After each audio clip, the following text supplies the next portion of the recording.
ఈరోజు మాన్యశ్రీ కాన్షీరామ్ గారి 91వ జయంతిని పురస్కరించుకొని ఇక్కడికి విచ్చేసినటువంటి బహుజన్ స్టూడెంట్స్ ఫ్రంట్ నాయకులందరికీ కాన్షీరామ్ గారి 91వ జయంతి శుభాకాంక్షలు. కాన్షీరామ్ అనగానే ఒక పోరాటం, ఒక త్యాగం మనకు కనిపిస్తాయి. డాక్టర్ బాబాసాహెబ్ అంబేద్కర్ తన చివరి రోజుల్లో ఏదైతే కోరుకున్నాడో, ఏ సమాజం అయితే రిజర్వేషన్లు కానీ భారత రాజ్యాంగాన్ని కానీ పూర్తిగా వినియోగించుకొని తద్వారా పొందినటువంటి ఫలాలను తిరిగి తన సమాజానికి ఇవ్వాలన్నటువంటి కాంక్ష డాక్టర్ బాబాసాహెబ్ అంబేద్కర్ తన జాతి ప్రజల ద్వారా కోరుకోవడం జరిగింది. కానీ డాక్టర్ అంబేద్కర్ ఈ విషయంలో కొంత నిరుత్సాహానికి గురైన విషయం మనకు కనపడుతుంది. డాక్టర్ అంబేద్కర్ ఎందుకు నిరుత్సాహపడ్డాడంటే, ఈ దేశంలో అంటరానితనము, కుల వ్యవస్థ, అదేవిధంగా మనువాద వ్యవస్థను దేన్నైతే వ్యతిరేకిస్తూ డాక్టర్ బాబాసాహెబ్ అంబేద్కర్ తన జీవితకాలం పోరాటాన్ని సాగించాడో, ఆ సాధించిన పోరాటం ద్వారా వచ్చినటువంటి భారత రాజ్యాంగం ద్వారా ఈ దేశంలో ఉన్నటువంటి ఎస్సీ, ఎస్టీ, బీసీ మైనార్టీలకు సమానమైన హక్కులు వచ్చే విధంగా భారత రాజ్యాంగాన్ని కల్పించాడో, ఆ కల్పించిన రాజ్యాంగాన్ని ఉపయోగించుకున్నటువంటి ఎస్సీ, ఎస్టీ, బీసీ మైనార్టీలు తిరిగి తమ సమాజం వైపు చూడకపోవడాన్ని డాక్టర్ బాబాసాహెబ్ అంబేద్కర్కు చాలా నిరుత్సాహం కలిగించినటువంటి విషయం. ఈ దేశంలో కులం నిజం, బ్రాహ్మణోస్య ముఖమాసిత్ బాహు రాజన్యకృత ఊరు దదస్య యద్వైస్య పదభ్యాం శూద్ర నజాయతే. ఈ దేశంలో బ్రాహ్మణులు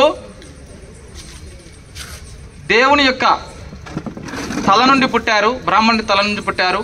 క్షత్రియులు భుజం నుంచి పుట్టారు, వైశ్యులు ఉరువుల నుంచి పుట్టారు, శూద్రులు పాదాల నుంచి పుట్టారని చెప్పి ఈ దేశానికి 4 కులాలుగా విభజించినటువంటి ఈ వర్ణ వ్యవస్థను వ్యతిరేకించిన బాబాసాహెబ్ అంబేద్కర్ మాటలు తన సమాజానికి ఎందుకు ఎక్కలేదో నిజంగా ఈరోజు మనం ఆలోచించాల్సినటువంటి విషయం. ఆయన ఎవరితో పోరాడాడు? మనువాదులతో పోరాడాడు, అగ్రకుల రాజకీయ నాయకులతో పోరాడాడు, మహాత్మా గాంధీతో పోరాడాడు, నెహ్రూతో పోరాడాడు. కేవలం 10 నుంచి 15% ఉన్నటువంటి జనాభా ఈ దేశాన్ని పరిపాలిస్తుంది. వేల ఏళ్లుగా పాలితులుగానే ఉన్నారు నా సమాజం, పాలకులుగా మారాలని చెప్పి డాక్టర్ బాబాసాహెబ్ అంబేద్కర్ పాలితులుగా ఉన్న సమాజాన్ని పాలకులుగా మార్చడానికి ఓటు హక్కు అనే ఒక ఆయుధాన్ని తీసుకొచ్చి మనకి ఇవ్వడం జరిగింది. అట్లా నిరుత్సాహపడినటువంటి బాబాసాహెబ్ వారసత్వానికి కొనసాగింపుగా వచ్చిన వాడే మాన్యశ్రీ కాన్షీరామ్. అంబేద్కర్ విద్యారంగంలో కావచ్చు, ఆర్థిక రంగంలో కావచ్చు, న్యాయవాద వృత్తిలో కావచ్చు, అక్కడనే కావాలని కక్షగా ఓడించడం జరిగింది. దీన్ని దృష్టిలో పెట్టుకొని మాన్యశ్రీ కాన్షీరామ్ గారు ఒక సైంటిస్ట్గా ఉండి తన పనిచేస్తున్నటువంటి ఉద్యోగంలో శ్రీగైని అనేట ఆయన అంబేద్కర్ చనిపోయినప్పుడు దాదాపు 3 రోజులు తిండి నిద్రలు మానేసి, నీళ్లు మానేసి వెక్కి వెక్కి ఏడుస్తుంటే, ఎందుకు ఏడుస్తున్నావు అని అంటే, శ్రీగైని మీకు తెలియదా, డాక్టర్ బాబాసాహెబ్ అంబేద్కర్ మన అందరి పేద ప్రజల పెన్నిది, ఈ దేశానికి సమానత్వాన్ని, ఈ దేశానికి రాజ్యాంగాన్ని, ఈ దేశానికి అన్ని ఫలాలను ఇచ్చినటువంటి బాబాసాహెబ్ ఇక మన ముందు లేరు అని చెప్పి శ్రీగైని ఏడుస్తూ ఉంటే కాన్షీరామ్కు అర్థం కాలేదు. ఒక మనిషి చచ్చిపోతే ఇంతగానో విడవాల్సిన అవసరం ఏముంటుంది? ఎందుకు బాధపడాల్సిన అవసరం ఉంది? ఒక మనిషి చనిపోతే కామన్గా ఏదో దినం చేస్తారు, అయిపోతుంది, ఇంకో కొన్ని రోజుల్లో మర్చిపోతారు. కానీ ఒక మనిషి, తనకు సంబంధం లేని వ్యక్తి చనిపోతే వెక్కి వెక్కి ఏడడం ఏంటని చెప్పి మాన్యశ్రీ కాన్షీరామ్ గారు ఆలోచనలో పడ్డారు. ఆయన చేసినటువంటి ఉద్యోగంలో ఇంకా 2-3 సంఘటనలు జరిగాయి. వాటన్నిటి కూడా ఆయన ఎదుర్కోవడం, ఒక స్త్రీ పట్ల ఏదో అన్యాయం జరిగితే దాని పట్ల దాన్ని వ్యతిరేకించడం, బుద్ధుడిది అంబేద్కర్ జయంతులను సెలవు దినాలుగా ప్రకటించడంలో ఆయన చేసిన పోరాటం, ఇవన్నీ కూడా కాన్షీరామ్ గారికి తన రాజకీయ భవిష్యత్తుకు పునాదులయ్యాయి. ఆయన చివరికి ఒక లేఖ రాస్తూ తల్లిదండ్రులకి అప్పటికి పెళ్లి సంబంధం మీద చూసినట్టున్నారు, పెళ్లి సంబంధాన్ని కూడా క్యాన్సిల్ చేసుకుని ఒక లేఖ రాస్తూ ఆ లేఖలో చాలా వివరంగా వాళ్ళ తల్లిదండ్రులకు చెప్పడం జరిగింది. దయచేసి నాకు కుదిర్చినటువంటి పెళ్లి సంబంధాన్ని మీరు వెనక్కి తీసుకోండి. నేను ఈ సమాజం కోసం పనిచేయడానికి, ఈ సమాజాన్ని బాగుపరచడం కోసం వీటిని రాజకీయంగా, ఆర్థికంగా, సామాజికంగా చాలా వెనుకబడి ఉన్నారు నా ప్రజలు. ఆ ప్రజలందరినీ నేను రాజకీయం ద్వారా, రాజకీయ శక్తిని ఉపయోగించి వాళ్ళందరినీ సంఘటితం చేసి ఈ దేశానికి పాలకులుగా మార్చాలనేటువంటి ఒక గొప్ప సంకల్ప దీక్షతో కాన్షీరామ్ గారు ముందుకు రావడం జరిగింది. తర్వాత ఆ లేఖ ఎప్పుడైతే రాశాడో, లేఖ రాసిన తర్వాత ఎప్పుడైతే ఆయన ప్రజల మధ్యలోకి వచ్చాడో ఒక్కసారి కూడా తన ఇంటి వైపు చూడలేదు. అంతటి అకుంఠిత దీక్ష కాన్షీరామ్ గారిది.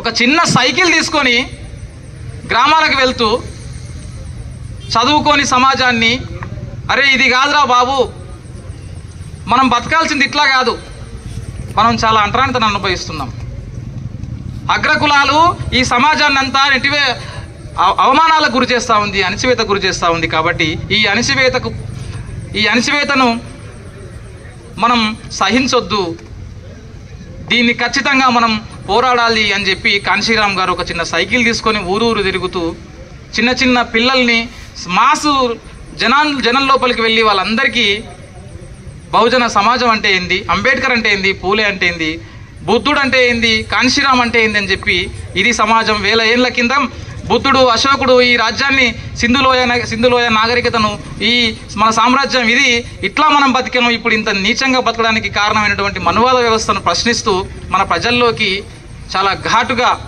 ధీటైన నాయకుడిగా ముందుకెళ్తూ ఆయన పోరాటం చేయడం జరిగింది.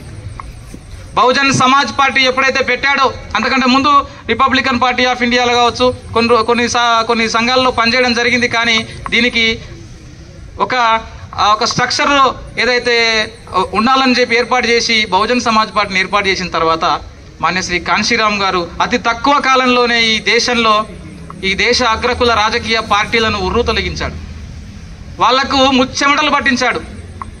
ఎలా సాధ్యమైంది ఈ సమాజానికి అంటే, కాన్షీరామ్ గారికి అంటే ఈ సమాజంలో ఉన్నటువంటి ఒడిదుడుకులను, ఈ సమాజం అనుభవిస్తున్నటువంటి విషయాల పట్ల ఆయనకు అంత అవగాహన ఉంది. కాబట్టి కాన్షీరామ్ గారు ఆ బహుజన్ సమాజ్ పార్టీ ద్వారా రావడం, మాయావతిని 3 సార్లు ముఖ్యమంత్రి చేయడం, ఇవన్నీ కూడా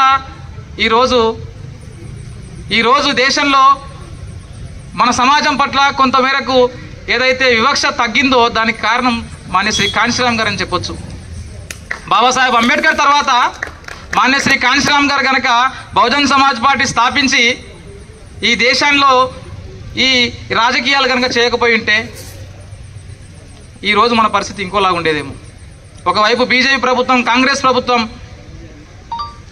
మనల్ని హరిజనులుగా, ఎప్పుడు మేము ఇచ్చేవాళ్ళమే మీరు తీసుకునే వాళ్ళే అనే విధంగా చిత్రిస్తూ ఏర్పాటు చేసినటువంటి విధానం పట్ల కూడా ఆయన చాలా వ్యతిరేకంగా పోరాడడం జరిగింది. కాబట్టి కాన్షీరామ్ గారు అంటే ఆయన తన జీవితాన్ని కనీసం పెళ్లి చేసుకోకుండా తన జీవితం అంతా కూడా బహుజన సమాజం కోసం సర్వస్వాన్ని దారబోసిండు. కాబట్టి అటువంటి మహనీయుని ఈరోజు మనం తలుచుకోవడం, బహుజన్ స్టూడెంట్ ఫ్రంట్ నాయకులంతా ఈరోజు ఇక్కడ గుమిగూడడం నిజంగా చాలా సంతోషంగా ఉంది. మహనీయుడు కాన్షీరామ్ గారి ఆశయాలను, ఆయన త్యాగాలను మనం నిరంతరం గుర్తు చేసుకుంటూ ఆయన దారిలో మనందరం నడవాలని చెప్పి కోరుకుంటూ ఈ చిన్న అవకాశం ఇచ్చినటువంటి BSFకి థ్యాంక్ యూ. జై భీమ్.